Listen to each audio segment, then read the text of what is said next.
James catches, puts up a three. Won't go. Rebound Bosh. Back out to Allen. His three-pointer. Bang! Tie game with 5 seconds remaining. Oh yeah. We packing somebody up tonight.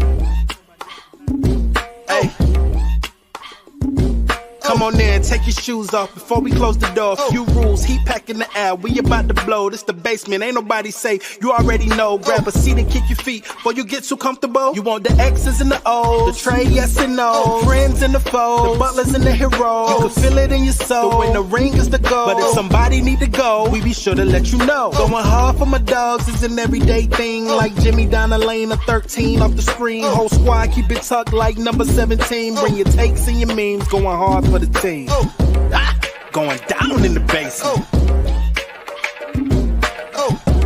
It's going down in the basement. Get your takes off. Get your takes off. Going down in the basement. Yeah!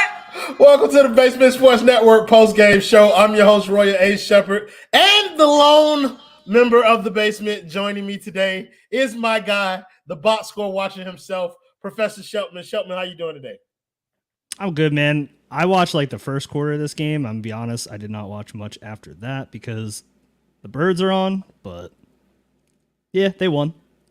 The first quarter was all you need to see because it was indicative of the rest of the game.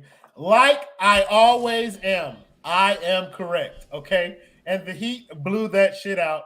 Fuck is you talking about? Miami won 118-100 over the Chicago Bulls. A win, stress-free, not a clutch game, but we did see some things that, look, we have no choice but to discuss them. Okay? All right? Duncan, huh? Guys,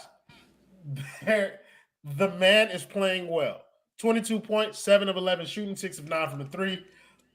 Just doing his job, and brother has it feels better. It feels better. Shelton, I know you didn't see much, but you saw half of his points if you watched that first quarter. Just tell me, why is it that people are making this much more difficult than it has to be? I mean, I get it. Like, there is a personal attachment to Tyler Herro as a player, and they want to see him succeed in the same way Bam has grown and succeeded to, that all-star level. But Bam does different things that makes him a player that cannot be easily replicated that Tyler Herro doesn't do. And unfortunately, Duncan Robinson is a completely similar player in that they take a lot of threes for the most part. They don't play defense. They're very similar. And the thing that benefits Duncan is he plays off ball way more than Tyler Herro. So that's why you're seeing the flow of the offense look a lot better when he's in the lineup. I didn't expect Duncan to have, his fourth 20-point game since Tyler was gone out. I didn't expect that. I even said it on the stream that Tyler hurt his foot. I was like, I don't see Duncan Robinson putting up 20 points per game very frequently. I wasn't wrong. I just was mildly misinformed, we'll say. The thing about it is, bro, it's not it's not even remotely close to the conversation of whether or not you could use Tyler Herro or is Duncan Robinson a better player than Tyler Herro? Those are completely separate issues.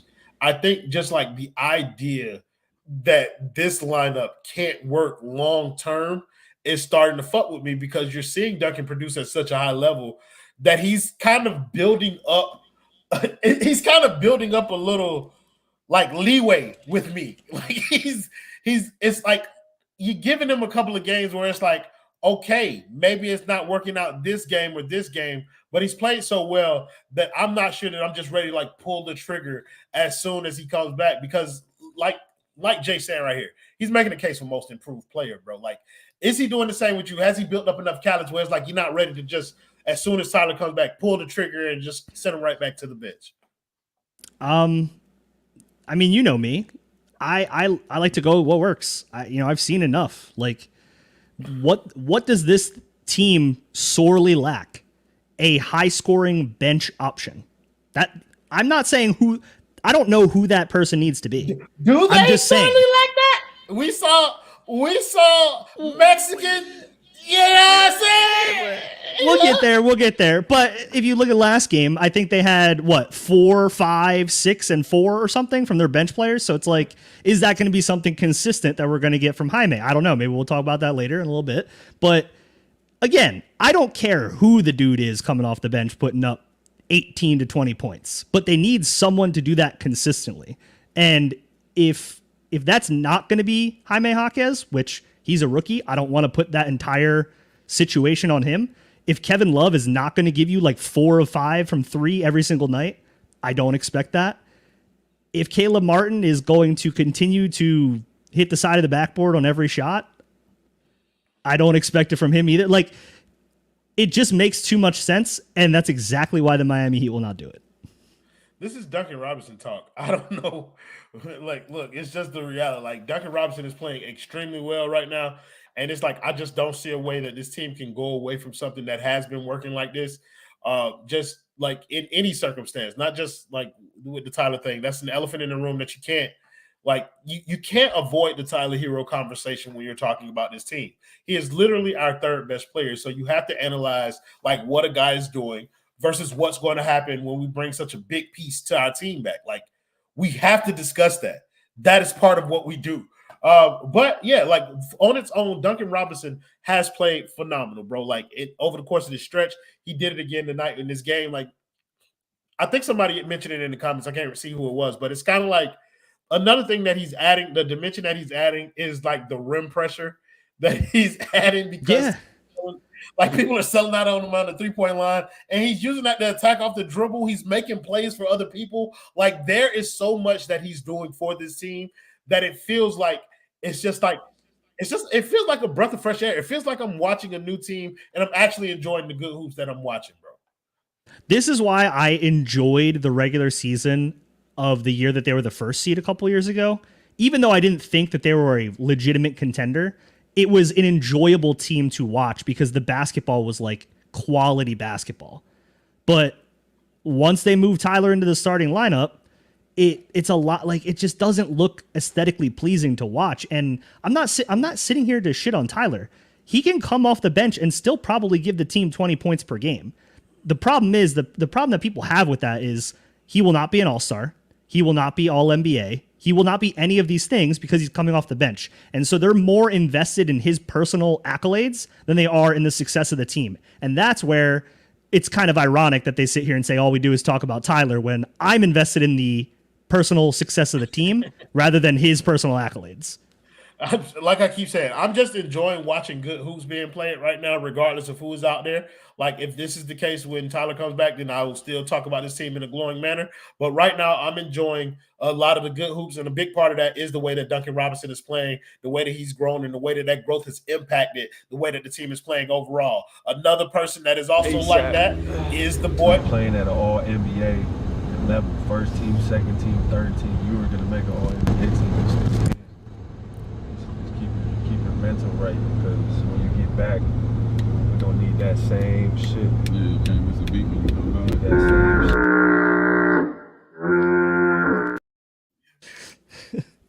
That's not me. That is Justin trying to provoke me, ladies and gentlemen, because I'm not going to lie. I didn't like that. I didn't like it at all. I know he was referring to a conversation that he had with someone. Some people have assumed that it's Bam. I prefer not to think like that. I didn't like the conversation. I didn't like the insinuation. I'm not putting this on Tyler.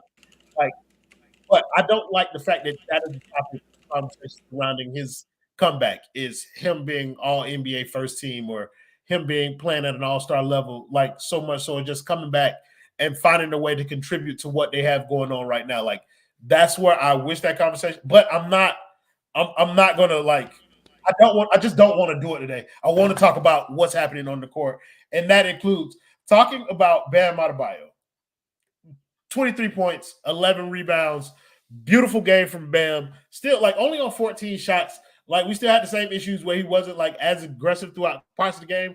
But I think like clicked for him where he's as he's kind of settled in to kind of like what his role is. Like he's a primary option on this offense, and that is a large part of kind of like the reason that his team has been kicking it up a level.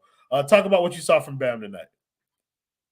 Yeah, I mean, again, I only watched first quarter, so Bam started off pretty slow. But I was following along in the box score. It looked like he came into his shot a little bit in the second half there, and at some point they started. They were up like 22 or 23 or something at one point. At some point, it looked like he just stopped trying to score the ball, and then I think he got subbed out at some juncture, I would guess. But yeah, I mean, it feels like Bam is becoming a much more consistent like pillar of, is this guy going to get me 22, 24, or is he going to get me 16, 14, where it just feels like he's going to consistently get me 22 to 24. I feel like for the most part, the 14-point Bam thing is like done. I think he's realized he's too good of a player to do that on any, long stretch of games. And I just think he's continued each and every offseason to work on his offensive game, his mentality to continue to attack the basket, and the fucking mid-range, bro. That shit is like elite level. Like he's hitting like 45% from mid-range. People would, it's not 50%. 45% from mid-range is an elite percentage. And for a guy like Bam who is recently added that into his game the last 1 to 2 years, that is very, very good. So I came into this year very pessimistic, as everyone knows. The one thing I was looking for was Bam's progression, and I am to this point very happy with what I've seen. Okay, so Jay, check me out. The reason that man can do that is because like the Eagles game is on. I know he's an Eagles fan. I knew he probably would not be watching with the Eagles playing on Monday Night Football, but it is okay. Like he is more than welcome to join up here because this game isn't wildly different than anything else that you've seen. I'm talking about general themes. If you want to hear about tonight's game, I'll handle most of that. I don't know if he's here, but he's checked. LJ, are you back at the computer desk? Hello, LJ. 55. Employee 55, Duncan Robinson. That's all. I have nothing else to say. Take care. Have a good night, everybody. Appreciate you, LJ. Thank LJ for coming here. But hold on. But yeah, like so with Bam, the difference between what he was doing and what he is doing is that free throw line, brother. 9 free throw attempts tonight, hitting 7 of them. Like that has been the leap that people that is the mark of an elite scorer. When his like shot making is about the same as it was last year, but now he's adding the free throws on top of that. He was all over the place in terms of like getting to the line. Alex Campbell, thank you for the $4.99. Don't know. He said Triple J has made my Portland hate watch even better. So look, you gotta.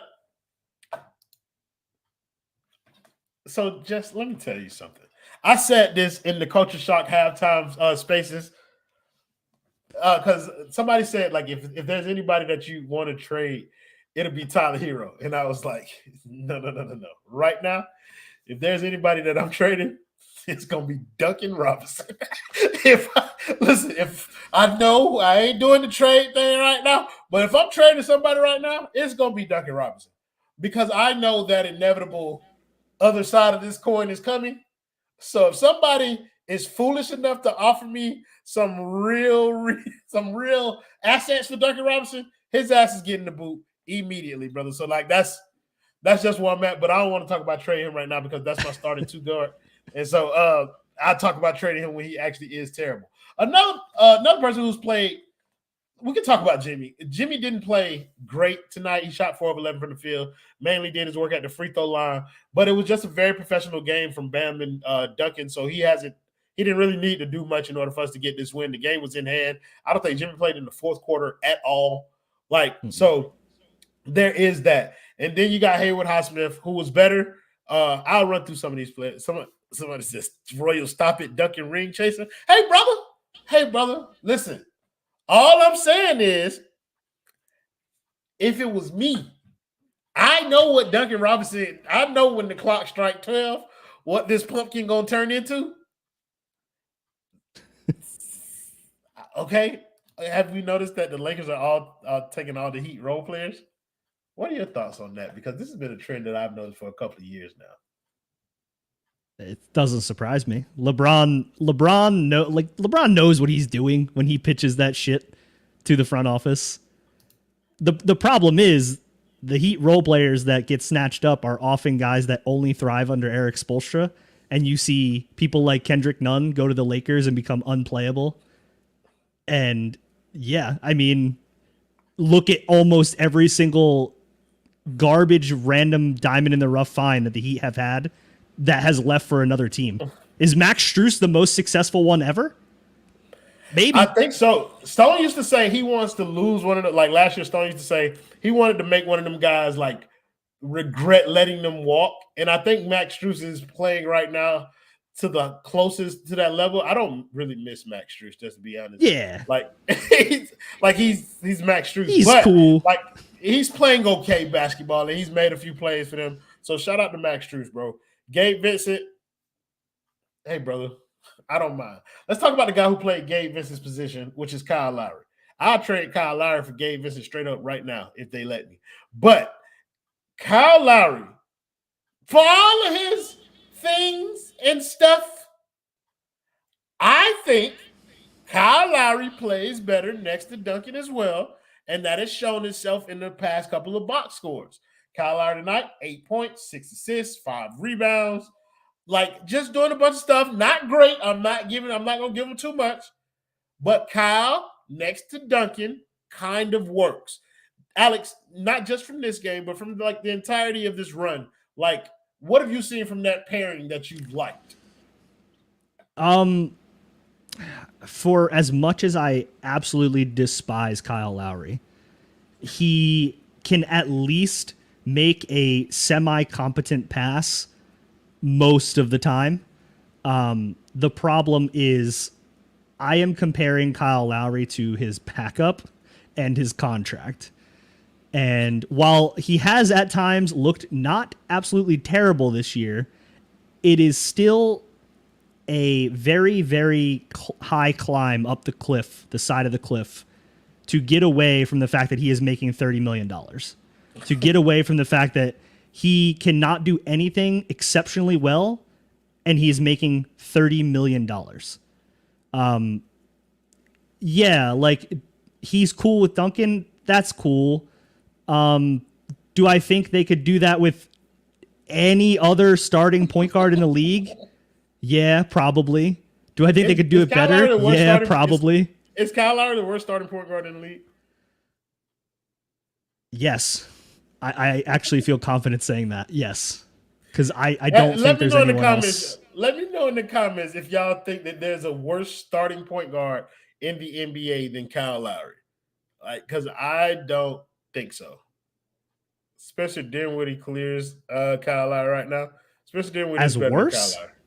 No chance. No, Spencer Dinwiddie is better than Kyle Lowry.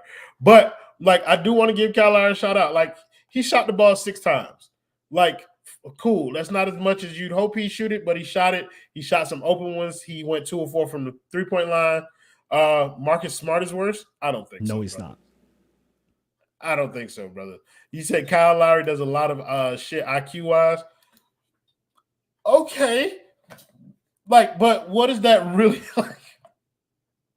What is that really like offering us? You know what I'm saying? Like, it ain't really shit. Bringing up to this panel because God knows it needed some melanin. We needed to bring my dog, the chairman of the Kane game, my boy Kane, Ricky J. Mark. Thank you, Justin. Kane, first of all, how you feeling? Give me your thoughts on the game tonight. Killian Hayes started a few games. Killian Hayes is terrible. Kay Cunningham, he absolutely clears Kyle Lowry. Yeah, but okay, people are mentioning players that are on like $5.5 million deals, and they're like 22, and they ain't better than Kyle Lowry right now anyway. Yeah, like, context matters. You have a 38-year-old point guard making $30 million. Like, he is one of the top 30 like highest paid players in the league, and he gives you sub 10 points per game. I don't even think he averages 5 assists per game. I'm not even going to look because I do not care about his stats at all. I'll look. at Kyle Lowry right now averages 6 points, 4 rebounds, and 4.7 assists on 39% shooting from the field. I was right. King Ricky, first of all, how are you? Second of all, give me your thoughts on this game. Well, I'm blessed, black, and highly favored, as one must always say when blessed with this kind of beautiful melanin. I mean, y'all see the color. Come on now. I think there are two types of situations that I think Eric Spoelstra flourishes in. It's the first is out of a timeout, and the second is after a loss. And we know that adjustments are made, and quite frankly, shots just fall the way they ought to when they're needed. We know how important timely shots are, and quite frankly, the difference between a win and a loss the other night was, aside from maybe a conversation about Bam or whatever, or how involved he might have been, it was just the shots fell when they needed to, and Miami were able to do that. They shot about 50% from the field and were lights out from not just the line, but shot almost 50% from three.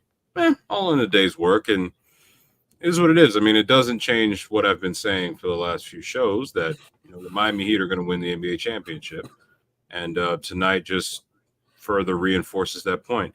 I was watching you guys on my way back. Thankfully, I didn't get pulled over, so yay. And I'm glad that we got that 14 conversation out of the way, because quite frankly, I have nothing to add to that discussion that I haven't already said for the last 2 years. So, I'm glad that we've moved on past it. We trying, King. Like, it don't matter what we talk about. Like, it be like people in there. Why are we still talking about Tyler? I was like, brother, I'm talking about Bam right now. I know. Let's talk about I do want to talk about Jaime Jaquez, because tonight he was really good. And it was nice to see how he responded, because this was kind of like a playoff scenario where you play the same team back to back, playing 2 games up there in Chicago. So it's a really light, mild version of what a playoff scenario looks like. And I was happy to see that he bounced back in this game.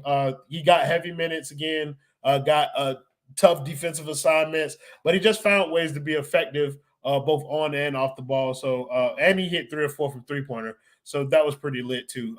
Ricky, what did you like about Jaquez's game tonight? What didn't I like? I mean, we know what Jaime Jaquez brings to the table at this stage in his career. He brings honestly maturity that you normally wouldn't expect out of a rookie. He gave you a great deal of effort on the offensive end. I mean, he's going to compete on the defensive end. I think given his skill set, his physical tools, I think he's still got a great deal left to learn defensively, that he's going to learn.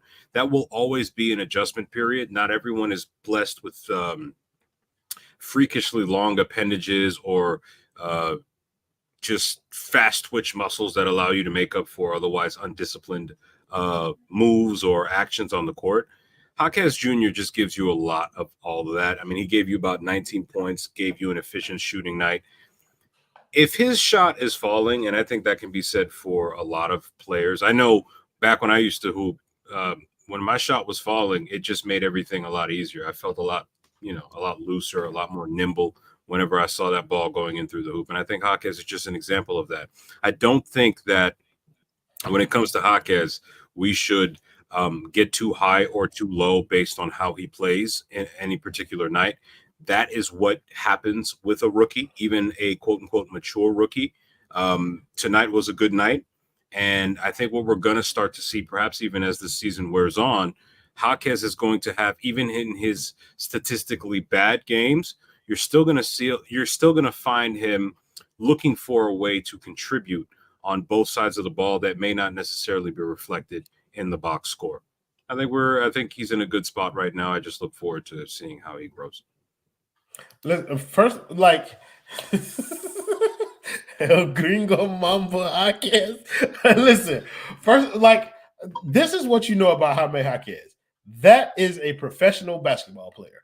Like, there is, like, when you watch him play, when you look at him, like, even going through the ups and downs, there is no doubt in my mind that is a professional NBA basketball player just watching him hoop, bro.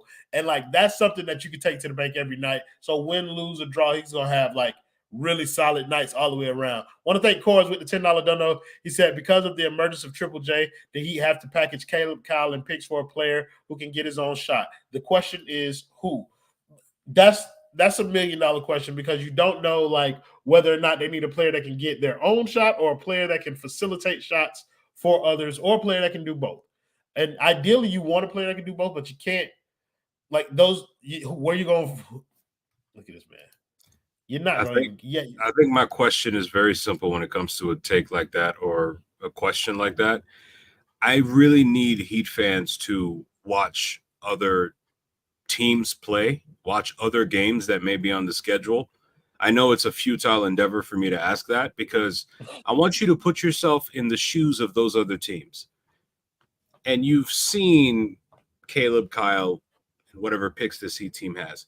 What exactly would you be willing to give up just to get those players, even with the picks added, considering what Kyle Lowry brings to the table in a point guard dominated league, making that much money? Who do you expect to get back? Let me flip that question back to you, Corbs. Who do you think you can reasonably expect to get in a modern situation where Pat Riley's not going to fleece the other team? Who do you expect to get? I'm not trying to, be a bully or anything. It's just who? I think the ideal circumstance would be a team that's looking to kind of like get off of some money. So maybe like a middling team that may have thought that they would be competing and they turn out to be worse than what they were. So they want to try and just kind of like clear up some money for next year to give it another go. And you got Kyle Lowry as a $30 million expiring contract. Any team where that has some kind of value, then that'll be your primary targets. But it's like, who are those teams? I think they'll be identified around the trade deadline. So early in the season is not an ideal time. I think those teams will be identified around trade deadline. And then it's a matter of like, realistically, how much of an upgrade do you have to like give up in order to include picks? Like that's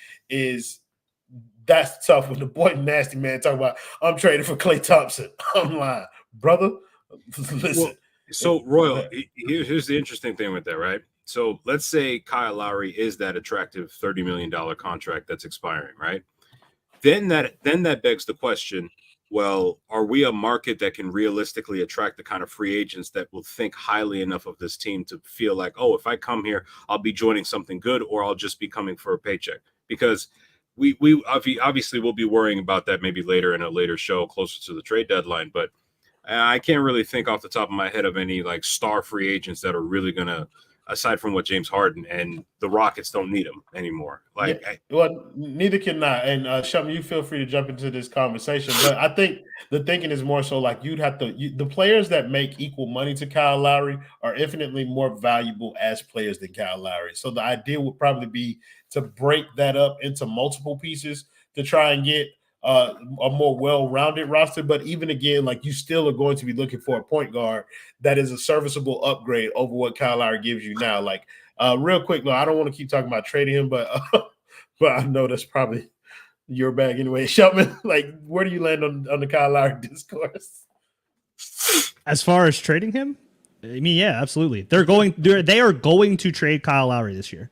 Yeah. It is a 100% factual guarantee.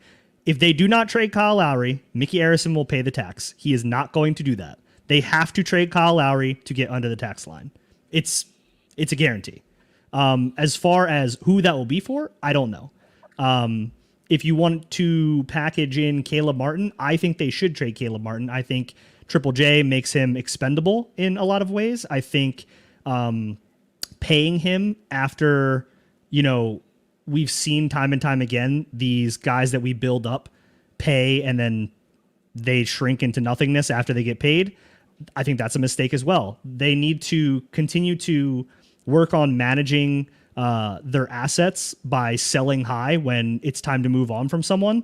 And Caleb is a perfect example of that, I think. The guy that I would look to that kind of fits pretty much everything that they would want, it's not a point guard. It's Mikal Bridges with the Nets. The Nets don't look good. Mikal Bridges is 27 going on 28. He does not fit the Nets timeline. I don't know if they have enough to get him with Kyle Lowry, Caleb Martin picks, and whatever else they have? He's a 27-point a game scorer in Brooklyn, and there's a better chance of them building around him rapidly this summer than trading. He's only averaging 20 this year is the problem. Excuse me. Like, look, I'm just saying he's going to mess around and make an all-star team if he's not careful. No, I agree with you. I think Mikal Bridges is probably better than 20 points per game. I don't think he's a 27-point per game scorer personally, even though he showed that for 30 game stretch last year. But will they make that trade? I don't know. Probably not. They historically have not made trades like that. So why are we talking about Tyler Herro, bro? I literally didn't even mention him in the trade discussion once. Those comments. Even better. Why am I putting him up there? To prove a point. We should just get an alarm with the Herro picture flashing every time it gets mentioned. Yes, Justin, do the thing. But yeah, with the Mikal Bridges conversation, I think that's an unrealistic target. I do agree that if you're just going to bring somebody in who can do a bunch of stuff and things, he's the best Swiss Army knife in the league. He always plays, and he's just a really good player. And I think we can fit him in damn near anywhere. Maybe not as a playmaker that we kind of need, but it's just I don't know, bro. It's just Kyle Lowry has been solid. He's just not been the best. Okay? Yeah. No. Josh Richardson is Josh Richardson's fault. But before we do that, I want to thank the man Corbs because he came back in here and shout out to him. Ricky, I think this was to you. He was like, because of the second apron, several teams have been trying to get off money. Plus, we can't let Kyle contract expire or the money is lost. Great question, though. I thought it was great that you flipped the question back on him. But yeah, I do think it's imperative that they trade Kyle Lowry. I think that's going to happen. And initially I wasn't. Let me read this first. Thank you, Nasty Man, with the $5 don't know. He said Tyler and Phillip for Mikal and the guard Ben Simmons, maybe? Question mark. So I was of the mind that no matter what happened, they were going to re-sign Caleb Martin at the end of this year. But the more that I watch Jaime Jaquez, the writing's on the wall. That's what I feel like this season is trending towards. I don't think his they're going to try and let him work. He got 21 minutes tonight. They're going to let him try and work his way back from the injury, but it's not working out. And I think they're going to have less and less patience for that. And when they look to kind of remove minutes when Tyler Herro comes back, then it's going to be from people like Caleb Martin and Josh Richardson, who played 30 minutes tonight and gave you 10 points. So I want you to pick either one of those guys because both of them were bad tonight. And I want you to kind of talk about kind of the way that they can work themselves back into this, or do you just not see it happening? Shelton, we'll start with you. You can pick either Caleb Martin or Josh Richardson. I'll go with Josh Richardson because I've been pretty hard on him the last 2 weeks or so. I just don't see it. I know Jess got a lot of shit on the timeline for giving a very, very mild take when they re-signed him. And everyone was like, "Oh, Rook 2, Rook 1." Well, I don't remember what number Rook he was, but 2. Yeah, thank you, Ricky. I trust your historic knowledge on that. But I just don't see it, man. He's not the same as player as he was 5 years ago. I don't see this consistently great wing guard defender that people propped him up to be. I don't see him as a realistic 3-point threat, even though he can, knock them down occasionally. It's not like he's anything remotely close to a 38, % consistent 3-point shooter or anything. And so it's just what does he do for you with the minutes you're giving him? He doesn't excel at any one thing. It's okay, Haywood Highsmith fucking sucks offensively, but he's going to lock the shit up of someone on defense. That's what's going to happen. It's okay, Kyle Lowry, he's pretty much ass at everything else, but for as ass as he is, he can at least run the offense with some level of competency. I don't feel like Jay Rich really fits any criteria for pretty much anything. And so when Tyler comes back, it's probably going to be him being the odd man out, but I mean, that's a decision for Spo at the end of the day. I agree that that Josh's minutes are going to get cut probably the heaviest But Caleb Martin is going to have to unadd some of the minutes too. I know Jaime Jaquez is playing 33 minutes tonight, and he'll probably concede some of those to Tyler, but 21 for Caleb Martin is probably going to come down a little bit too in order to facilitate the 30 that Tyler Herro is going to play. Ricky, I want you to talk something about kind of Caleb Martin and like what you feel like he needs to do in order to get back into the swing of things, or do you feel like it's just too far gone at this point and the rookie is kind of like taking that spot? Well, you know how it is in the NBA. If you lose your spot because somebody potentially better takes it, then that's just the nature of the beast. It's nothing against you as a player or as a person. Sometimes circumstances just work that way. Just think back to the Indiana Pacers when Danny Granger was averaging like 26, 27 a game, and he was almost an MVP candidate. And then he gets hurt. And during the time he gets hurt, Paul George rises to prominence on the team. And then at some point, you know, he comes back. He's not quite the same player. And then they trade Danny Granger. Now, one of the reasons why that was a mistake was because he had a glue role to play in that locker room, right? So it's like that was one of the reasons that kind of precipitated their decline in 2013, 2014 when they were gunning for Miami's spot atop the Eastern Conference. The reason I'm saying this is because Caleb Martin had a very admirable borderline MVP performance in the Eastern Conference Finals last year. And, you know, he had an unfortunate, untimely injury. And during that time period, Jaquez got the minutes. And then, well, you know, he took advantage. He's been taking advantage of them. I will say this, however, I don't think it's time yet to flip Caleb unless there's a really good opportunity to improve overall as a team presents itself. I think you hold on to him because Caleb Martin doesn't just play the small forward. I mean, he's been a small ball forward for some time now, and I think you're going to need that versatility later on in the season when some of the guys are going to start to wear down. Because remember, I know we hate to mention them, but Tyler Herro, Kyle Lowry, Jimmy Butler, these are guys that are a little bit, well, maybe not Herro, but he's brittle. These are guys that are a little bit more injury prone, and you're going to need Caleb Martin's minutes out there. Now, worst case scenario, if you can't find a trade for him, fine. He'll get you'll know what to expect from him in the playoffs. I think he'll get his rhythm back at some point. Remember, we're midway through November. It's still very early in the season. We haven't played 25 games yet. I'm not saying that from the perspective of a team, but this is his fourth or fifth game back from injury or something like that. I think it's too soon. Like I said, if an opportunity comes to where he can be flipped for something that actually improves his team and puts them in a much better position to win, go for it. Otherwise, I don't think it's time yet to fully give up on Caleb Martin this soon after coming back from an injury. I ain't gonna lie to you, young Shad. I don't give a fuck what Kentuan wants, to be honest with you. He getting on my goddamn nerves in these comments. I'm just not gonna I'm gonna let him get his shit off. Pop your shit, Kentuan, but I'm not gonna respond to you.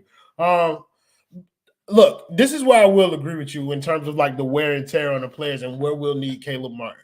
Right now, we have Kevin Love playing the backup five. And that, to me, is where we are most susceptible to kind of like wear and tear beginning to diminish a player's play.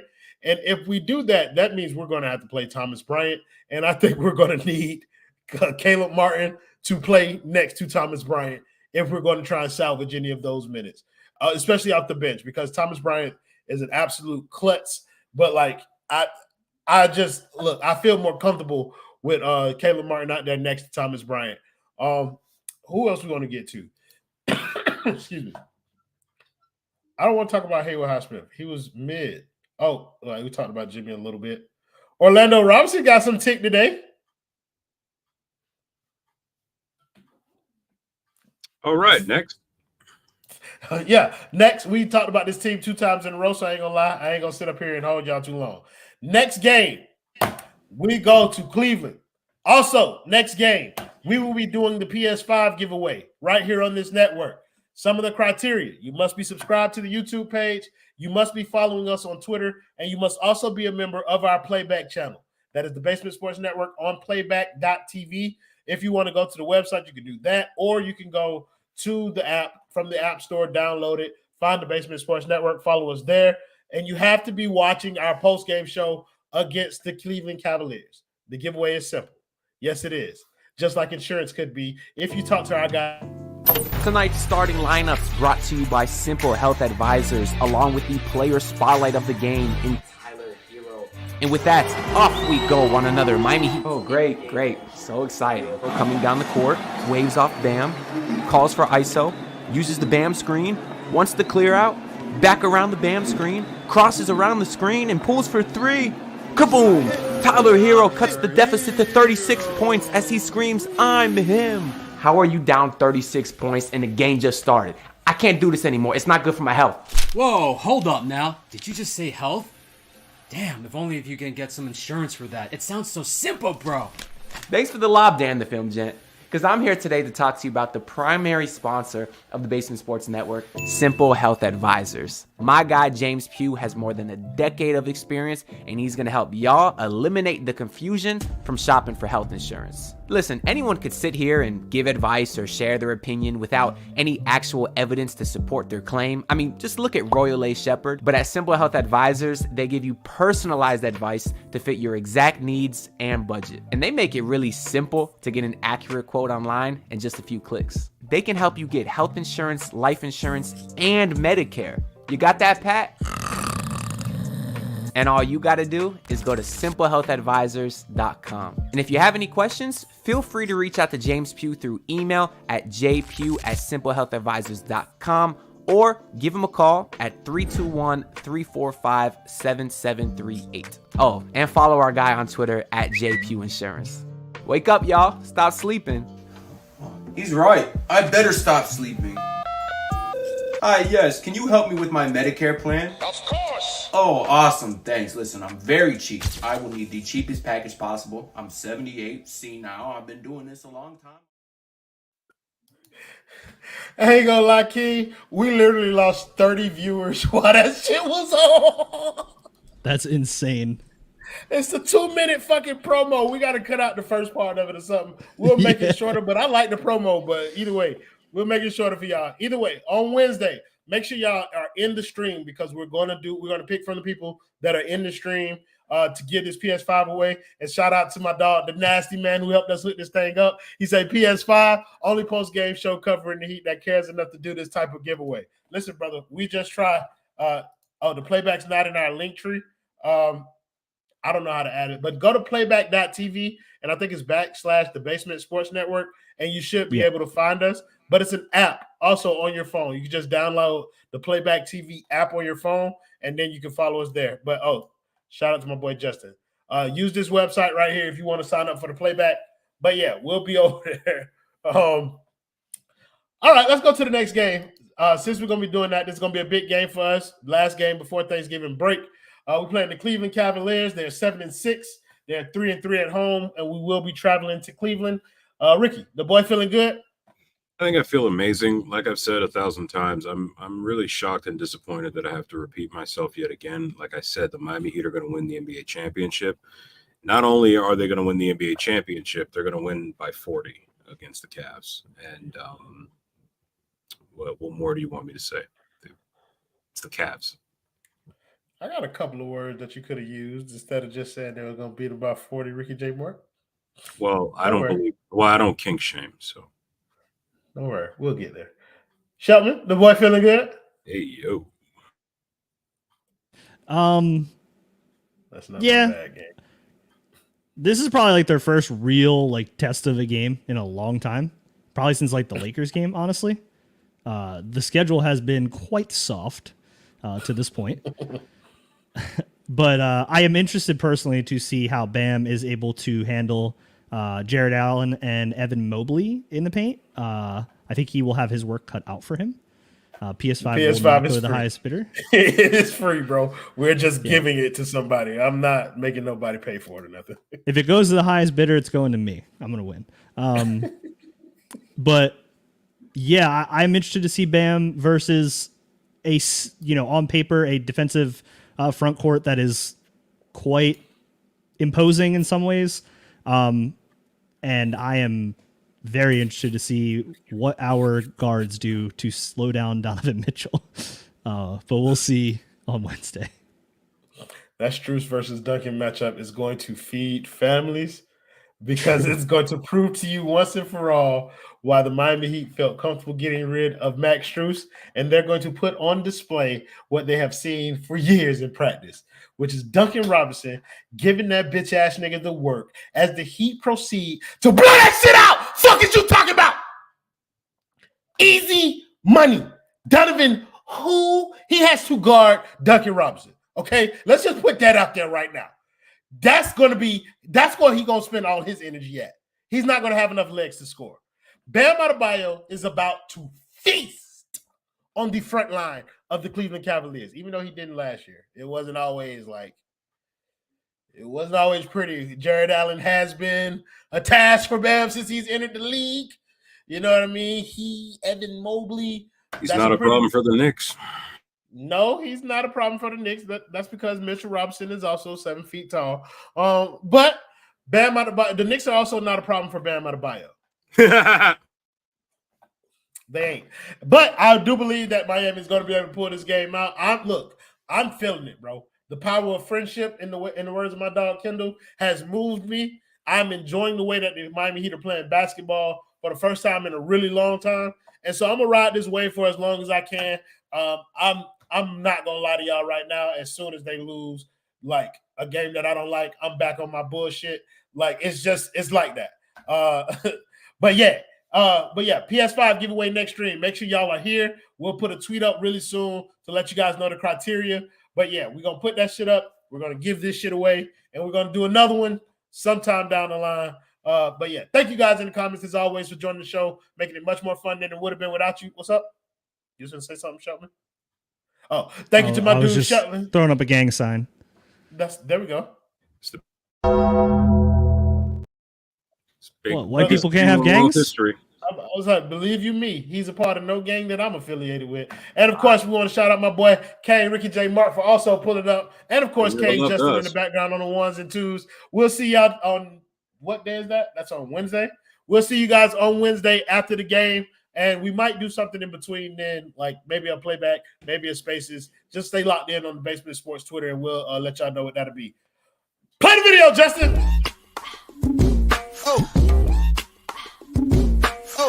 Oh yeah, we packing somebody up tonight. Hey, come on in, take your shoes off before we close the door. Few rules, heat packing the air. We about to blow. This the basement, ain't nobody safe.